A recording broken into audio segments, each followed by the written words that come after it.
Hello viewers, welcome to our channel. Last வீடியோவில் adjectives use பண்ணி சில ஷார்ட் சென்டென்சஸ் பார்த்தோம். அதோட கண்டினியூவேஷனாக இன்றைக்கும் சில அட்ஜெக்டிவ்ஸ் யூஸ் பண்ணி சில சென்டென்சஸ் பார்க்கலாம்.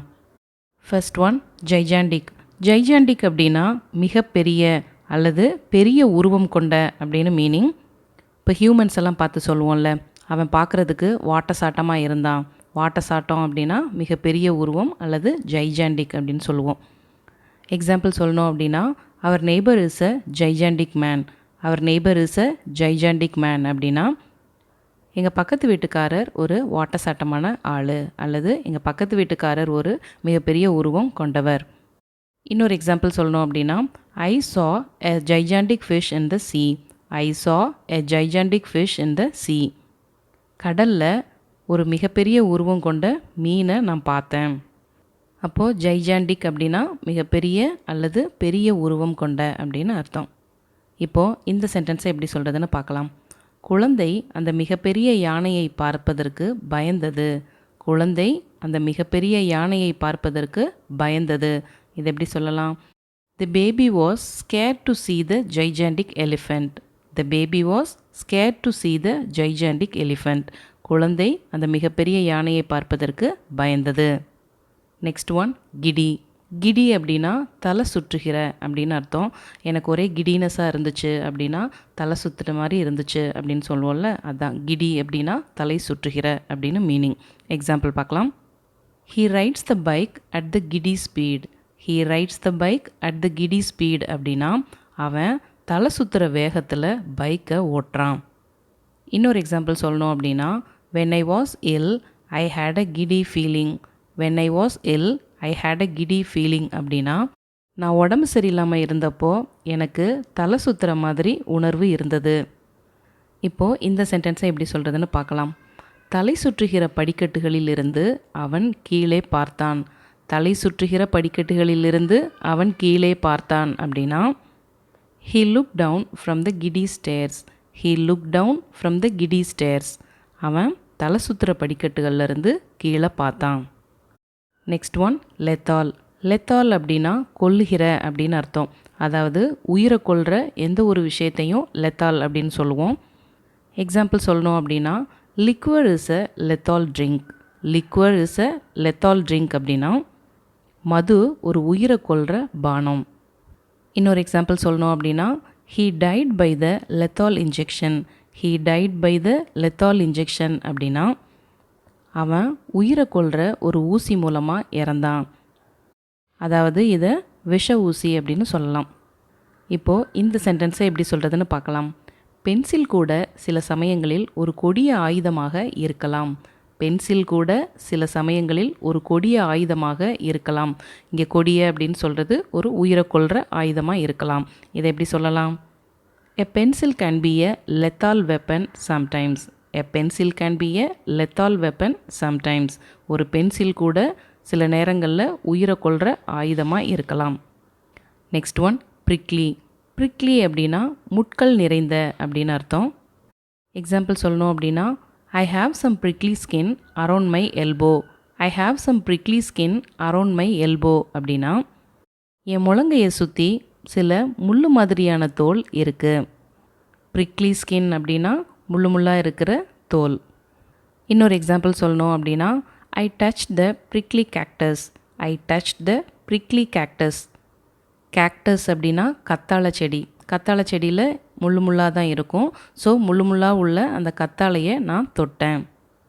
இப்போது இந்த சென்டென்ஸை எப்படி சொல்கிறதுன்னு பார்க்கலாம். பந்து முட்கள் நிறைந்த புதருக்குள் சென்றது. பந்து முட்கள் நிறைந்த புதருக்குள் சென்றது. இதை எப்படி சொல்லலாம்? The ball went inside the prickly bush. The ball went inside the prickly bush. bush அப்படின்னா புதர், prickly bush அப்படின்னா முட்கள் நிறைந்த புதர். Next one enchanting. enchanting அப்படின்னா மயக்குகின்ற அப்படின்னு அர்த்தம். எக்ஸாம்பிள் பார்க்கலாம். She has an enchanting smile.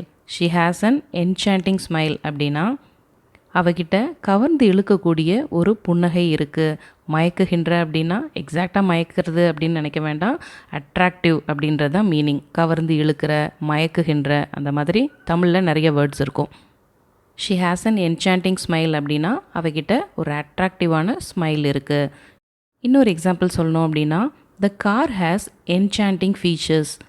The car has enchanting features அப்படின்னா அந்த காரில் அட்ராக்டிவான அம்சங்கள் இருக்குது. இப்போது இந்த சென்டென்ஸை எப்படி சொல்கிறதுன்னு பார்க்கலாம். இந்த பவுடரில் ஒரு மயக்கும் வாசனை உள்ளது. இந்த பவுடரில் ஒரு மயக்கும் வாசனை உள்ளது. இதை எப்படி சொல்லலாம்? This powder has an enchanting fragrance. This powder has an enchanting fragrance. Enchanting fragrance அப்படின்னா மயக்குகிற வாசனை. Next one வாப்லி. வாப்லி அப்படின்னா தள்ளாடுகின்ற.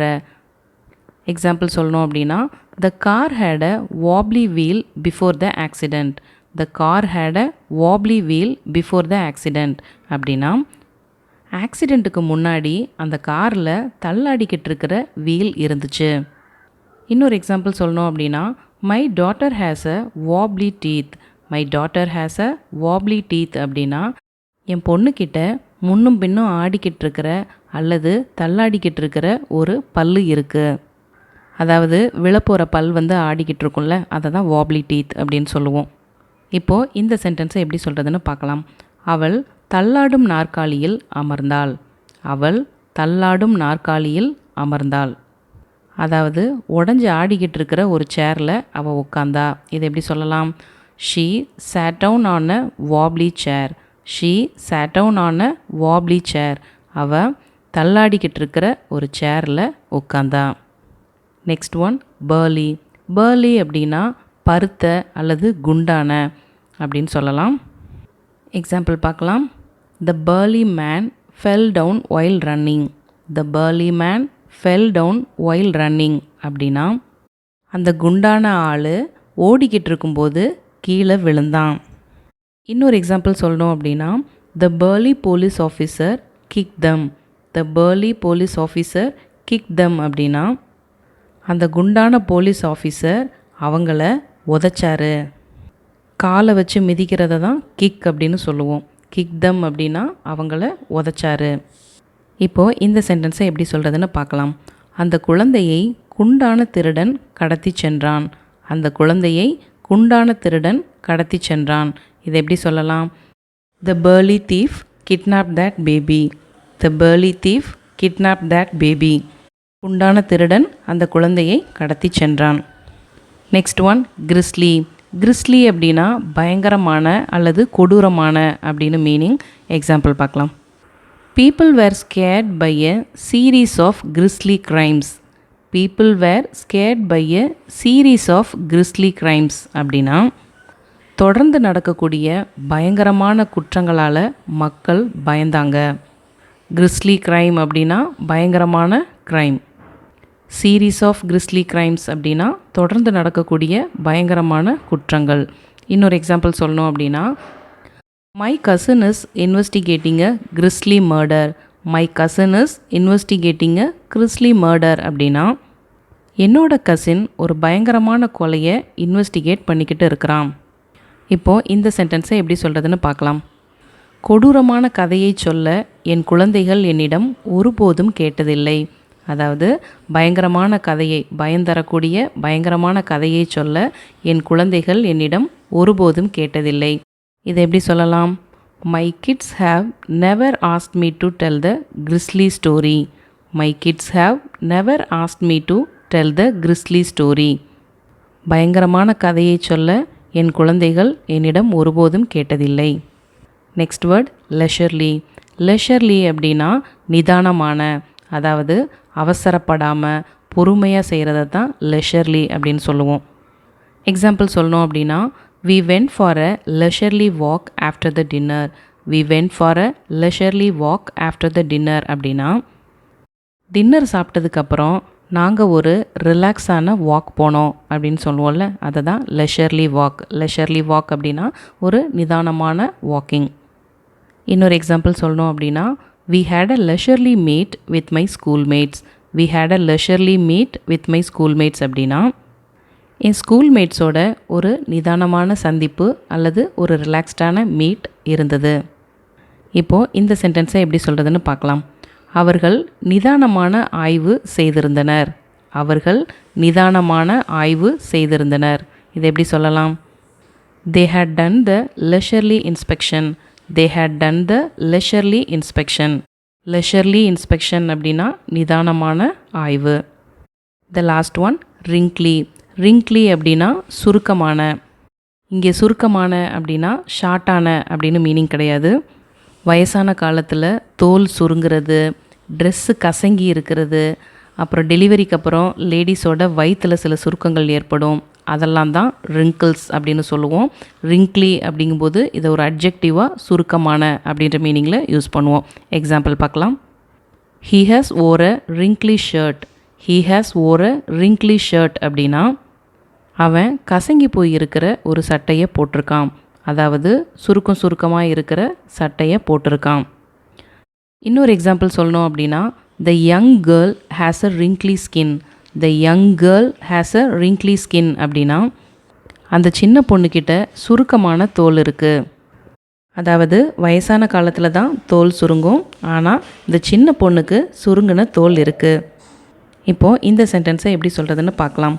அந்த வயதானவருக்கு ஒரு சுருக்கமான நெற்றி உள்ளது. இதை எப்படி சொல்லலாம்? The old man has a wrinkly forehead. The old man has a wrinkly forehead. wrinkly forehead அப்படின்னா சுருக்கமான நெற்றி. இந்த மாதிரி நிறைய அட்ஜெக்டிவ்ஸ் தெரிஞ்சு வச்சுக்கிட்டிங்க அப்படின்னா நம்ம கம்யூனிகேட் பண்ணுறது ரொம்பவே ஈஸியாக இருக்கும். இந்த வீடியோ பிடிச்சிருந்தால் லைக் பண்ணுங்கள், சேனலை சப்ஸ்கிரைப் பண்ணாதவங்க சப்ஸ்கிரைப் பண்ணுங்கள், கூடவே அந்த பெல் ஐக்கானையும் கிளிக் பண்ணுங்கள். நெக்ஸ்ட் வீடியோவில் மீட் பண்ணுறேன். பை.